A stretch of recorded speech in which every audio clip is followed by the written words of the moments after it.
When my dad died, we were all in shock. It was very sudden, and there was no planning. And so we had to guess at what he wanted, and decisions were made based on emotion. I think that sometimes it's just something that the average person doesn't think about. My mother and I had never had the conversation as far as what her wishes were, as far as if she had made arrangements for payment in advance. The answer was no, she hadn't. And so on one of the worst days of my life, I was out getting a loan to pay for her funeral. When you're under stress like that, there's almost no such thing as a small deal, and small things become big. And it just was more practical and more loving to be able to let me know just exactly what she wanted done. What made her happy was that she knew that we wouldn't have to worry about it. It was a burden that she took away from us.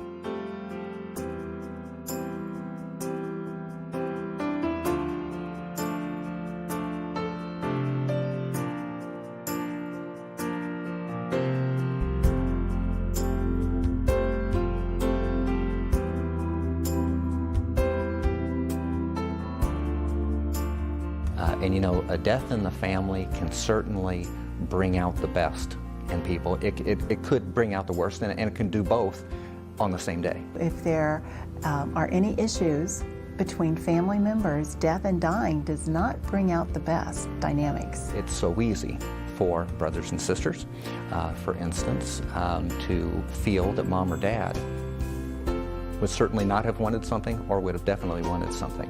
I know when my own mother passed, you know, my sister was, I think we should do this. And, you know, I was like, I think we need to do that. And the boys were, well, don't you think we should do the other thing? Pre-planning can avoid those types of conflicts, especially if mom and dad have made the decisions.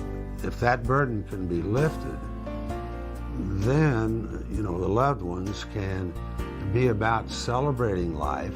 I had time to grieve loss of my husband and just, you know, sit back, like I said, around the kitchen table and enjoy the family and friends and the stories you always talk about.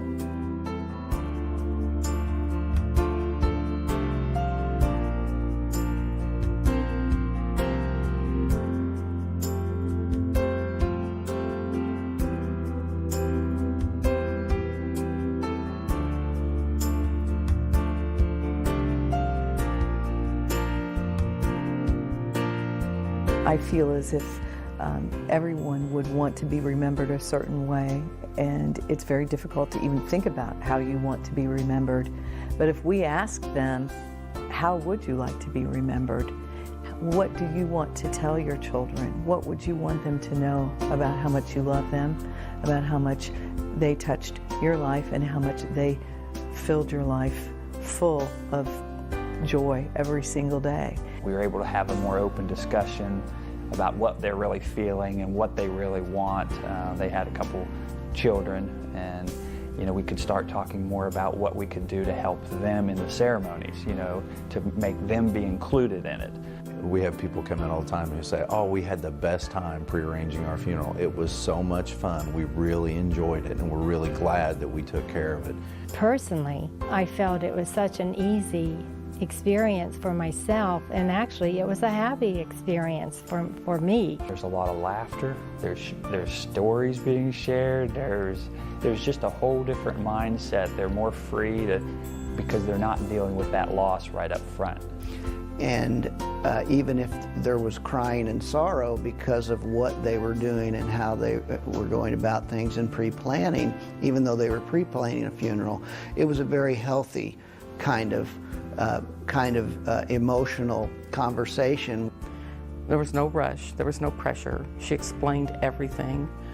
We talked more about my mom and her life than we did about her death. And my mother was so happy to have done that.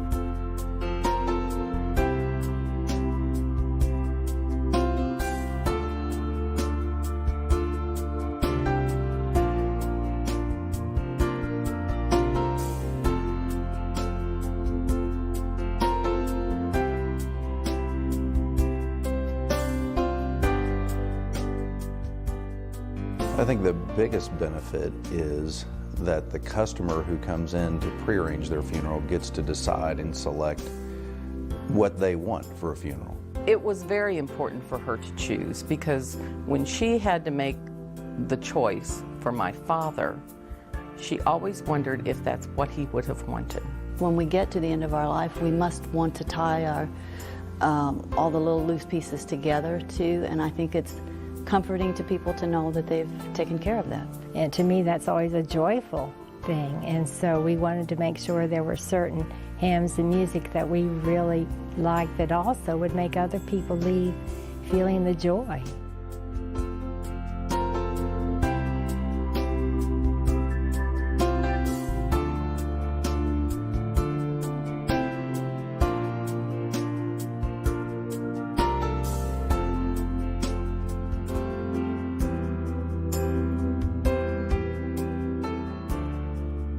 Survivors may not really truly recognize the importance of that gift that's being given to them, possibly until years in the future. The most unselfish gift that someone can give to their family is to plan in advance. It's a gift of pure love.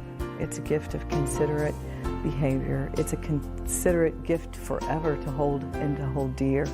To know that Mom and Dad took care of everything in the way that they would want to see it be handled. Mother gave us a great gift by, planning hers, paying for it.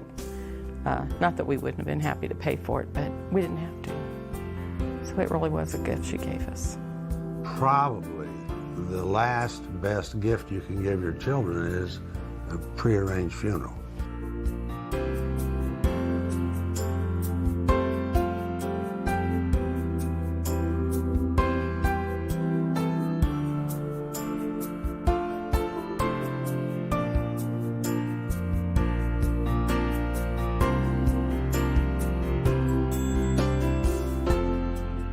We take care of marriages, we plan for a childbirth, graduation, and we often say, why not plan for the inevitable? It's like planning your retirement. Everyone should start early in life, saving and planning for their retirement.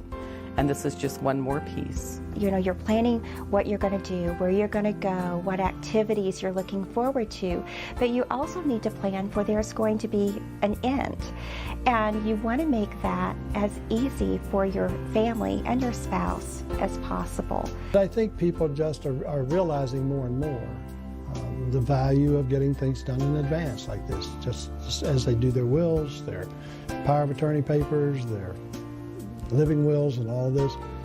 Get everything in place, they get this in place also. I think people prearrange or should prearrange because it makes financial sense, it makes emotional sense for your family, and it's just a good thing to do.